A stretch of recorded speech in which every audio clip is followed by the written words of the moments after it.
पितरों का श्राप लगा हुआ है। एक चावल की कटोरी में, कटोरी के अंदर थोड़ा सा चावल रख लीजिए कच्चा। उस चावल की कटोरी में एक बेलपत्र, थोड़ी सी दुर्वा बांधकर पानी का मटका, परिंदा या जहां अपना रसोई घर में जल रखते हो, उस कटोरी को वहां पर 2 दिन 3 दिन तक रख दो। वैसे तो 16 दिन रखो, ज्यादा अच्छा था, पर जो दिन अपने को मालूम है 2-3 दिन उसको रख दीजिए। घी का दिया लगाइए। 3 दिन के बाद में उस दुर्वा को, उस बेलपत्र को शिव बाबा को ले जाकर समर्पित कर दो। चावल पूरे घर में घुमाने के बाद चिड़िया को या नदी में या किसी जीव को प्रदान करो। महाराज, पितृदोष के निवारण का सुंदर तरीका। ऐसा कोई घर नहीं जिसके घर के पितृ श्राद्ध पक्ष में पृथ्वी पर नहीं आते। तुम पूछो मत पूछो, तुम्हारे घर के पूर्वज तुम्हारे यहाँ जरूर आते। दरवाजे पर आकर खड़े होते हैं पितृ, दरवाजे पर आकर हमारे घर के पितृ खड़े होते हैं, स्मरण करते हैं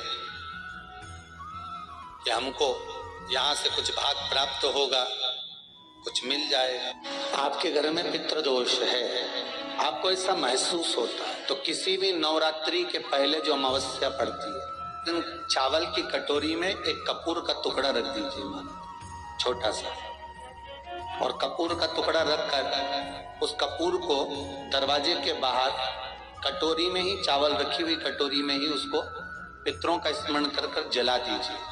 और जलाने के बाद उस चावल को कहीं भी किसी भी वृक्ष की छांव में पक्षियों के लिए डाल दीजिए। शिव महापुराण की कथा कहती है, अगर मान लो पितर आपको कष्ट दे रहे हैं, पितर आपको तकलीफ दे रहे हैं, कोई काम नहीं होने दे रहे हैं, या कहीं आपको ऐसा लगता है कि पितरों का दोष है, तो वो पितृदोष, देवी और पितृ, इन दोनों का आशीर्वाद जो प्राप्त होता है, तो घर में से पितृदोष समाप्त होकर लक्ष्मी की वृद्धि प्रारंभ हो जाती है, कार्य में सिद्धता आ जाती है। मान लो अगर पितृदोष है तो करो, नहीं है बड़े अलमस्ती से रहो, तो ये पितृदोष का स्मरण है। एक बात आपको कही थी, आप लोगों को स्मरण होगा। अगर मान लो आप ब्राह्मण को भोजन नहीं करा पा रहे हैं, मान लो आप गौ माता को रोटी नहीं दे पा रहे हैं, स्वान को भोजन नहीं दे पा रहे, कौवे को भोजन नहीं दे पा रहे हो, और मान लो गया ब्रह्म कपाली या कहीं पिंडदान नहीं कर पा रहे हो, तिलांजलि तर्पण नहीं कर पा रहे हो, तो एक काम जरूर करना, जल के पात्र में 2 बूंद गंगा जल डालना, और वो गंगा जल शंकर को रोज 16 दिन तक चढ़ाइए, पितृदोष समाप्त हो जाए। जिस नारी के ऊपर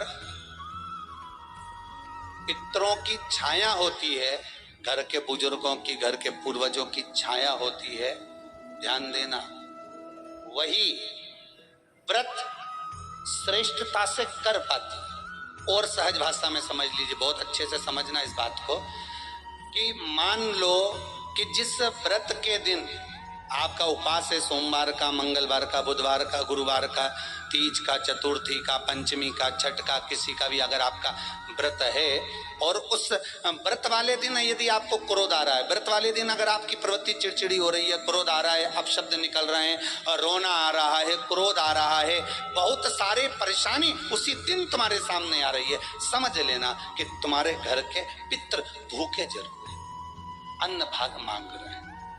जिस व्रत में हमको क्रोध आ रहा है, जिस व्रत में हम चिड़चिड़े हो रहे हैं, जिस व्रत में हम अपशब्द कर रहे हैं, जिस व्रत में हमको रोना आ रहा है, जिस व्रत में हम किसी की बात का ठेस हमको पहुंच रहा है और हम क्रोधित हो गए, हम रो दिए, हम चिड़चिड़ हो गए, समझ लेना वो फूल मुरझा चुका है, वो व्रत तुम्हारा बेकार हो चुका है, उसको भगवान स्वीकार नहीं करेगा। इस व्यासपीठ से कहना चाहेंगे कि जितने भी यजमान यहाँ कथा करवाने आते हैं, जितने भी यजमान यहाँ पहुँचते हैं, या ऑनलाइन वहीं से बैठकर पूजन कर कर कथा करवाते हैं, हम उनको भी कहते हैं कि 7 दिन की आपकी शिव महापुराण की कथा है, 5 दिन की आपकी शिव महापुराण की कथा है, 9 दिन की आपकी शिव महापुराण की कथा है। शंकर की कथा, चाहे भागवत कथा हो, चाहे रामायण कथा हो, रामचरितमानस हो, चाहे गीता हो, जिस पुराण को आप बचवा रहे हो, जिस पुराण को आप करवा रहे हो, जो करवाने वाला होता है उसके चेहरे पर स्माइल होना चाहिए, प्रसन्नता होना चाहिए। क्यों? क्योंकि इस पुराण को आप अकेले नहीं सुन रहे, इस पुराण को आपके पितृ लोक में विराजमान पितृ पूर्वज भी श्रवण कर रहे हैं। जितनी आपकी चेहरे पर प्रसन्नता होगी उतनी आपके पूर्वज भर भर कर आशीर्वाद देंगे। 7 दिन तक, जब तक आप कथा का रसस्वादन कर रहे हो, कथा श्रवण कर रहे हो, 7 दिन तक आपके चेहरे पर अगर प्रसन्नता है तो पूर्वजों का आशीर्वाद आप पर बना हुआ है। सबसे सरल। महाराज, पहले के समय में 2 दोष नहीं होते थे घर में, एक पितृदोष, दूसरा वास्तु दोष। होता था क्या? पहले घरों में 2 दोष नहीं होते थे, ना पितृदोष होता था ना वास्तु दोष होता था। आज के जमाने में लोग मकान बनाते हैं, घर बनाते हैं तो वास्तु शास्त्री को बुलाते हैं, नक्शा बनवाते समय कहते हैं वास्तु के हिसाब से मकान बनाना, वास्तु के हिसाब से घर बनाना। तो पहले के जमाने में तो लोग मकान बनाते, जिसका मन होता था, पिताजी का मन होता, यहाँ बाथरूम बना दो, बाथरूम बना दी, यहाँ पर ये बना दो, हॉल बना दो, हॉल बना दिया, जहाँ रसोई घर बनाना है रसोई घर बना दिया। पिता का मन, घर के लोगों का मन, बुजुर्ग का मन, वहां बना देते थे। पर आज के जमाने में मकान पूछ कर बनाया तो भी घर में रत्ती भर की शांति नहीं, घर में रत्ती भर की लक्ष्मी नहीं, घर में रत्ती भर का सुकून नहीं। घर से बाहर रहती शांति रहती, घर की जैसी अंदर घुसी वैसी अशांति चालू। फिर किसी को बुलाया, हमारे घर में क्या हो गया? वास्तु दोष है, पितृदोष है। पहले के जमाने में 2 दोष नहीं होते थे, ना पितृदोष होता था ना वास्तु दोष होता था। क्यों? क्योंकि घर के लोग घर के मटके में से, हंडे में से, परिंडे में से, मटके में से पानी लेते थे और पानी ले जाकर अपने घर में से लेकर जाकर शंकर को चढ़ाते थे। तो घर का जो मटका होता है, पानी भरने का जो मटका पात्र होता है, वो पितरों का स्थान होता है। और घर में से जब पानी लेकर जाते थे तो पूरे घर का वास्तु दोष उस पानी के अंदर जाता था, और घर के मटके में से पानी ले जाते थे तो पितृदोष उसमें समाहित होकर चला जाता था। शंकर को चढ़ाने से वास्तु दोष और पितृदोष दोनों समाप्त हो जाता था महाराज, दोनों। अब आज के जमाने में घर का पानी कोई चढ़ाता ही नहीं है, इसीलिए घर में दोनों दोष। रात्रि को जब आप सोने के बाद में 1-1.5 घंटे बाद अगर आपकी नींद खुल जाए, 1 घंटा 1.5 घंटा आप सो लिए, उसके बाद जो नींद खुली तो 1-1.5 घंटे तक अगर आपको नींद नहीं आ रही है, रात्रि को सोने के बाद में 1 घंटे बाद जब उठे तो आपको प्यास लग गई, भूख लगने लगी, प्यास लगने लगी कि मेरे को पानी पीना पड़ेगा, घबराहट हो रही, पानी पीना पड़ेगा। 1-1.5 घंटे सोने के बाद अचानक नींद खुले और आपको प्यास लगे, समझ लेना आपके पितृ भूखे हैं और प्यासे हैं। किसी भी नदी में, सरोवर में, कुंड में, बावड़ी में, तालाब में, आप तीर्थ में जाकर जब स्नान करते हैं तो स्नान करने के बाद एक काम का नियम बना लो कि अपने हाथ की अंजलि में जल लेकर अपने पूर्वजों को देना। प्यासे रहते हैं, भाग मांगते। 3 वृक्ष पितरों के तुल्य हैं। पहला पीपल, दूसरा वट वृक्ष, तीसरा बेलपत्र का वृक्ष। ये पितरों के तुल्य हैं। अगर आपको रात्रि में नींद नहीं आ रही है, ऐसा लगता है कि रात्रि को 1 घंटा 1.5 घंटा सोने के बाद कुछ गलत गलत विचार आने लगते हैं, नींद सुबह 3 बजे तक, 4 बजे तक नहीं आती, 4 बजे के बाद फिर नींद आती है, तो एक प्रैक्टिकल जरूर कर देखना। एक प्रैक्टिकल करने में क्या जाता है, प्रयास करने में क्या कुछ जाता है क्या? प्रैक्टिकल कर देखना कि कहीं सीवर वाला महाराज झूठ तो नहीं बोल रहा, तो प्रैक्टिकल करने में कुछ नहीं जाए।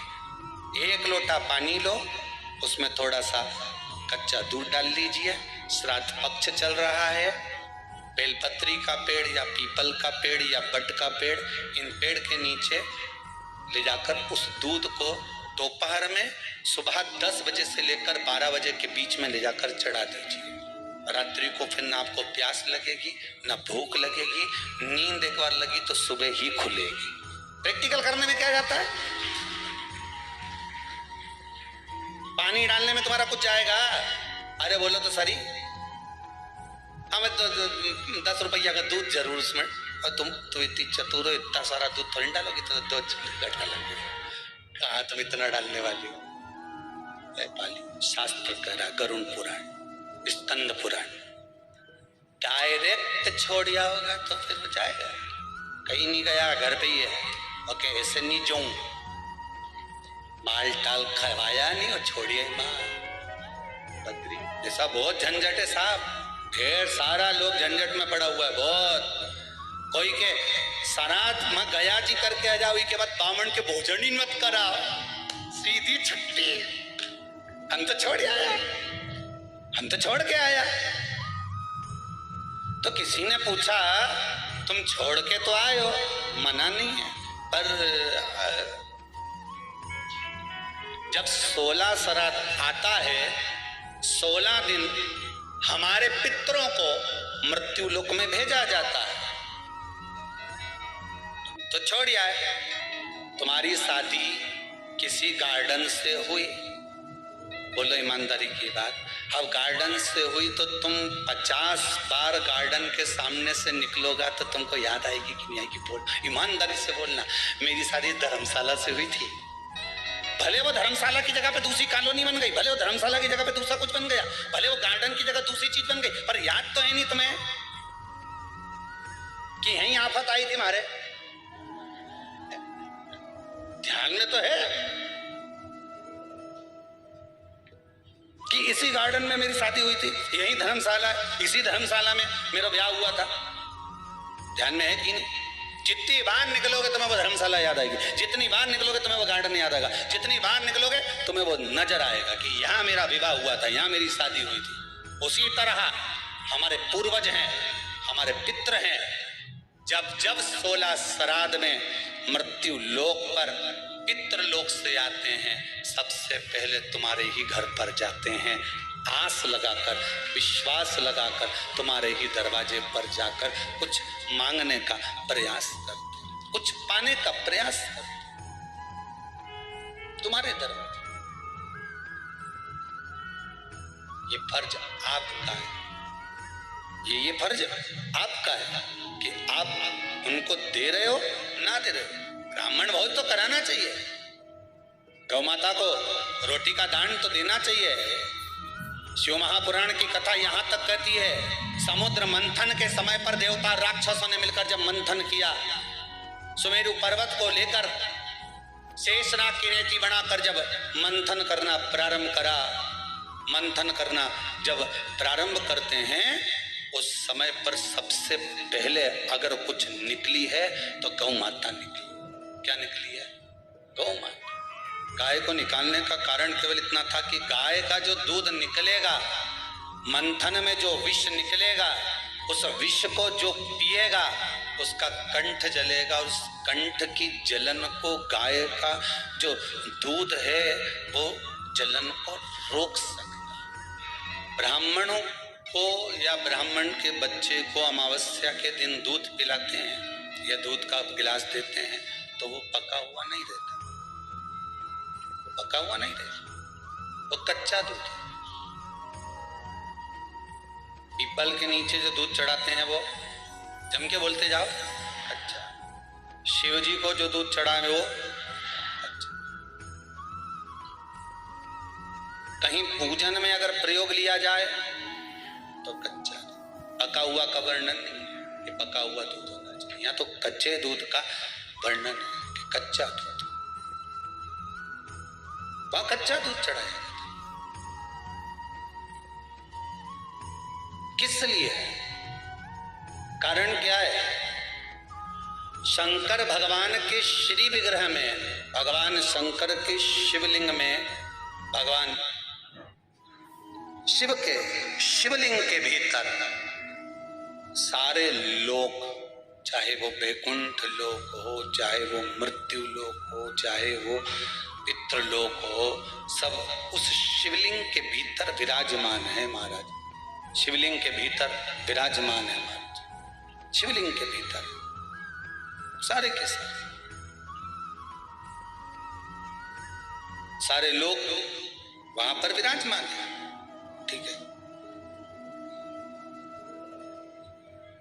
अब आपने जब कच्चा दूध शंकर जी पर समर्पित किया तो केवल शिव के लिए नहीं गया, वो कच्चा दूध जब आपने शंकर भगवान को चढ़ाया तो वो दूध सारे लोकों में होता होता पितृलोक में भी गया, और जो आपके पूर्वज थे उनका कल्याण कर दिया उस दूध ने, उस भाग।